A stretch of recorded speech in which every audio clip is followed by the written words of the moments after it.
அனைவருக்கும் வணக்கம் மக்களே, வணக்கம். சற்று முன் கிடைத்திருக்கக்கூடிய ஒரு மிக மிக முக்கியமான செய்தி ஒன்று வெளியாகியுள்ளது. சற்று முன் பகையை தீர்க்க தயாராகும் செந்தில் பாலாஜி. திமுகவின் அமைச்சர்கள் பெரும் அதிர்ச்சியில், இது மாதிரி செய்திகள் வெளியாகிருக்கு.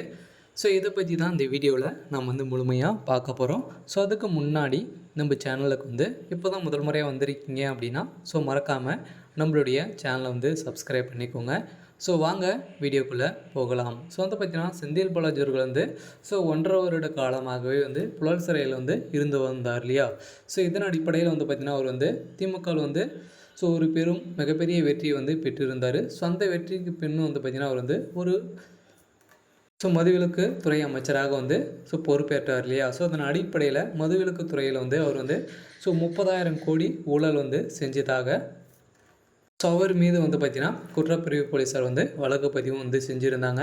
ஸோ ஏற்கனவே செந்தில் பாலாஜி அவர்கள் அதிமுகவில் இருக்கும்போது பார்த்திங்கன்னா போக்குவரத்து துறை அமைச்சராக இருந்தார் இல்லையா. ஸோ அப்போ போக்குவரத்து துறையில் வேலை வாங்கி தருவதாக பணங்கள் வாங்கியதாக அவர் மீது பார்த்திங்கன்னா வழக்கு பதிவு செஞ்சுருந்த நிலையில் அந்த வழக்கு பதிவில் பார்த்திங்கன்னா ஏற்கனவே அவர்கிட்ட இருக்கக்கூடிய அனைத்து விதமான ரகசியமான எவிடன்ஸுகளும் பார்த்திங்கன்னா திமுகவை சார்ந்த ஒரு 3 அமைச்சர்கள் தான் பார்த்திங்கன்னா இதுக்கு காரணம். அனைத்து விதமான டாக்குமெண்ட்டுகளும் பாஜகவிற்கு இவங்க தான் கொடுத்தது அப்படின்ற மாதிரி முதல்வர் ஸ்டாலின் அவர்கள் பார்த்திங்கன்னா முறைகேடு செஞ்சுருக்காரு.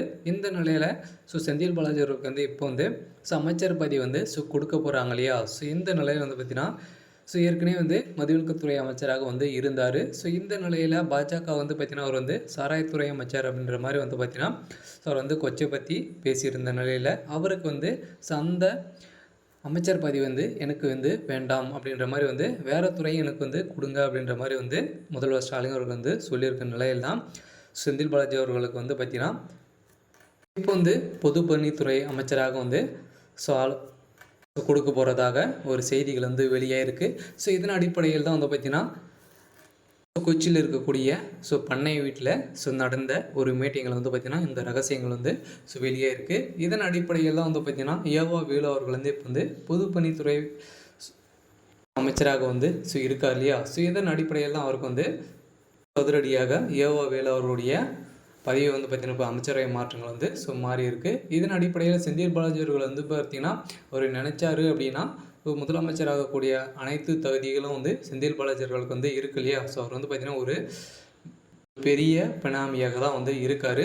செந்தில் பாலாஜி அனைத்து அமைச்சர்களும் முதல்வர் ஸ்டாலின் உதயநிதி அனைத்து விட பார்த்திங்கன்னா அவர் செல்வம் வாய்ந்த ஒரு அமைச்சராக தான் செந்தில் பாலாஜி அவர்கள் இருந்து வருகின்ற நிலையில் திமுகவை சேர்ந்த அமைச்சர்கள் அனைவருமே இவருக்கு அடிமை தான் அப்படின்ற மாதிரி முதல்வர் ஸ்டாலின் அவர்கள் பார்த்திங்கன்னா கூறி வருகின்ற நிலையில் பெரும் பரபரப்பை ஏற்படுத்தியிருக்கு. இதனால் செந்தில் பாலாஜி சொன்னதாக தான் நீங்கள் கேட்கணும் அப்படின்ற மாதிரி சொல்லியிருக்க நிலையில் தான் திமுகவுடைய அமைச்சரிடையே பெரும் பரபரப்பை ஏற்படுத்தியிருக்கு. இந்த நிலையில் அவருடைய பகையை தீர்க்க ஒரு 3 அமைச்சர்கள் மோசமாக சிக்கியிருக்காங்க. ஸோ யார் யார் அப்படின்னு வெளியிடலை. ரகசியமாக தான் இருக்குது. அடுத்த விடியலை முழுமையாக பார்க்கலாம். ஸோ இது மாதிரி அரசியல் சார்ந்த நிகழ்வுகளை தெரிஞ்சுக்கணும் அப்படின்னா மறக்காமல் நம்மளுடைய சேனலை சப்ஸ்கிரைப் பண்ணிக்கோங்க. தேங்க்யூ.